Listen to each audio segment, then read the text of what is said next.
ما تفكروش نجاحنا شيء ساهل، في دول كتير عايزانا نتعطى، حتى القريب مننا والله ما يستاهل، راح للغريب عننا بالدعم وتشطى.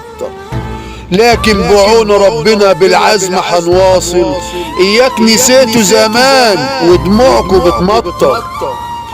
لو مليارات البشر علينا هتحاصر، طريقنا هنكمله وتاريخنا هيسطر. قياداتنا دي مدرسة وعليكوا بتعلم، ما يغركمش الفلوس دي في يوم هتتأثر.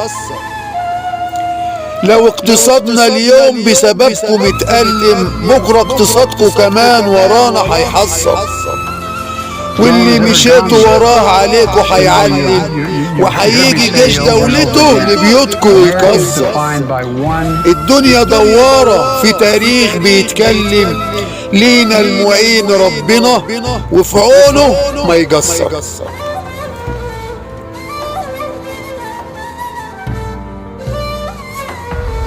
إن المساس بأمن مصر القومي خط أحمر ولا يمكن اجتيازه، شاء من شاء وأبى من أبى، والذي لن نسمح لأي مكان أن يقترب منه. ده جيش مصر.